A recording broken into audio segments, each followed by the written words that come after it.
안녕하세요. 박원경 변호사입니다. 이번 시간에는 업무상 위력으로 인한 추행 간음 이 주제에 관해서 좀 말씀드리도록 하겠습니다. 직장 내에서 상하관계, 어떤 업무상 관계들이 있을 수가 있습니다. 어떤 대등한 관계일 때는 크게 문제가 되지가 않는데 직장 내에서 상사, 부하, 혹은 사장과 알바, 직장 내에서 먼저 입사를 해서 같은 직렬이라 하더라도 선배, 후배, 또 강사, 제자, 또는 또 교사와 제자, 이런 관계들이 이제 업무상 위력 관계라고 합니다. 그러니까 위계 관계라고 볼 수가 있죠. 한문으로 보면 이게 상하 관계라고 보시면 되고, 어떤 누군가를 속인다라는 위계랑은 좀 다른 겁니다. 한문이 틀려요. 그래서 형법하고 성법법에서 업무상 위력, 추행, 간음을 각각 규정을 하고 있습니다. 형법제 303조에서는 업무상 위력에 의한 간음을 규정을 하고 있고, 성법법 제10조에서는 업무상 위력 등에 의한 추행을 규정을 하고 있습니다. 법조문을 보시면 업무, 고용, 기타 관계로 자기의 보호 또는 감독을 받는 사람에 대해서 위계 또는 위력으로 간음한 자, 이럴 때 이제 징역형이나 벌금형 이렇게 규정을 하고 있고, 성폭법도 비슷하게 규정을 하고 있습니다. 그런데 일반적으로 동의 없이 의사에 반해서 어떤 성적인 행위를 한 경우 이제 강제추행죄나 강간죄가 이제 성립을 되는데, 이제 업무상 위력, 추행이나 간음 같은 경우는 강제추행, 강간에 있어서 폭행, 협박이라는 강제성보다 완화된 성범죄라고 이해를 하시면 될 것 같습니다. 그래서 여기서 말하는 이 위력이란 게 무엇을 말하는가를 좀 보면, 판례에서는 피해자의 자유의사를 제압하기에 충분한 세력을 말하고, 유형적이든 무형적이든 묻지 않으므로 폭행, 협박은 당연히 위력에 해당이 되고, 그 외에도 사회적, 경제적, 정치적 지위나 권세를 이용한 것도 가능하다라고 되어 있습니다.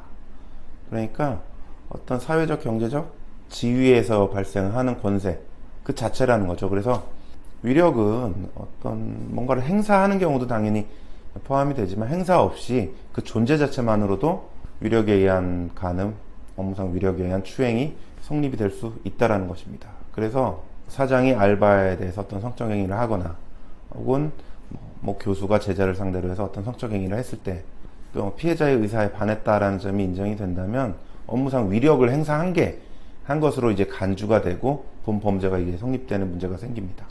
그래서 쉽게 말하면, 왜 그 사람이 당신을 좋아하겠느냐, 어쩔 수 없이 응한 것이고 싫다는 내색을 하지 못했을 뿐이다라는 것입니다.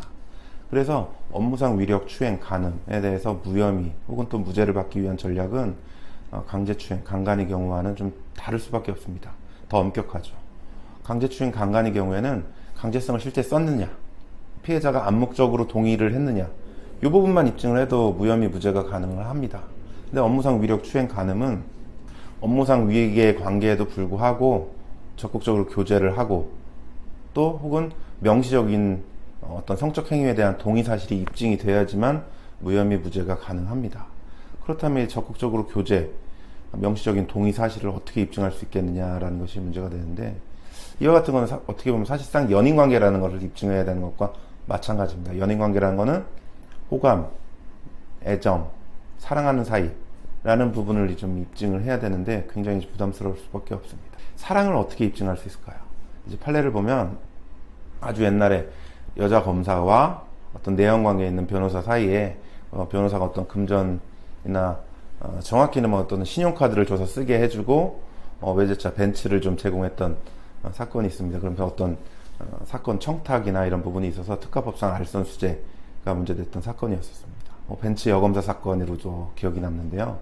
여기서 이제 판례에서 내세웠던 표현이, 그와 같은 신용카드를 제공하고 외제차 벤츠를 쓸 수 있게 제공한 행위는 어떤 사랑의 정표로서 제공이 된 것이지 어떤 대가를 바라고 제공을 한 것으로 볼 수 없다라고 해서 사랑의 정표다 라고 이런 판시를 한 바가 있었습니다.